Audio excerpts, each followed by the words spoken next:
Now let's take a look at the top end of the screen. And you'll see here we have some buttons along the top. Fields, tables, breakpoints, watch points, calls, overview and settings. Now these buttons allow us to enter different modes of the ABAP debugger. And at the moment we are in fields mode. And this is the default mode when you start the ABAP debugger.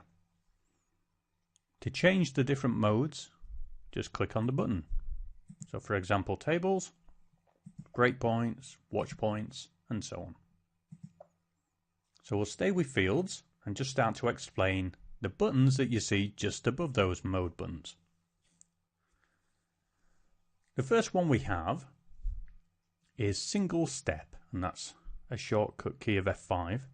And what this allows us to do is go through our program line by line. So in essence, a single step at a time. So either press the F5 key or press the button, and you'll see that we are executing the program line by line. Now the next button we have is the execute button with a shortcut key of F6. And the execute button allows us to execute independent sections of code that our program may call. So for example, function module or forms. This option is very handy because if our program uses existing sections of code already created in an SAP system and we know them to be correct, then there's no need for us to actually debug them.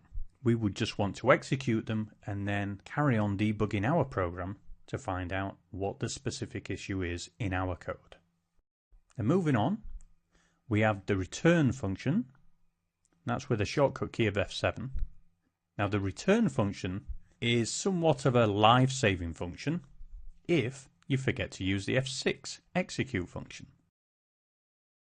So for example, if we step by step go through the lines of our program and we use the F5 key to step into a working function module that may contain hundreds if not thousands of lines of code, well, because we know this function module already exists, it's probably the case that we don't want to debug it. So we don't want to be sat there pressing the F5 key going step by step until we finish that section of code and get returned to our program. So by pressing the F7 key, the return function, it allows you to execute all the remaining code within that specific function, and then you will be returned to the line of code within your program that calls that function. And once again, you can continue then going on debugging your own program. So remember the return function. It saves you an awful lot of time when you make that mistake of stepping into a function module that already works. The next option we come across is the continue option, and this has a shortcut key of F8.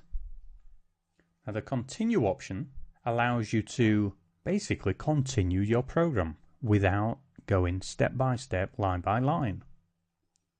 If I was to press this button now, which I will, you'll see the program zooms along and it executes the whole program and shows us the final results.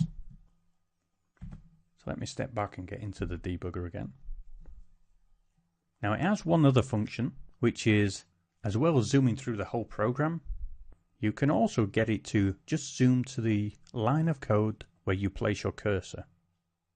So for example, I'll place the cursor here in this select statement, and if I press the F8 key, you'll see the execution has zoomed down to where the cursor was and then pauses there for us to then choose what to do. So we can go step by step, or press the zoom continue function again, and it completes the program.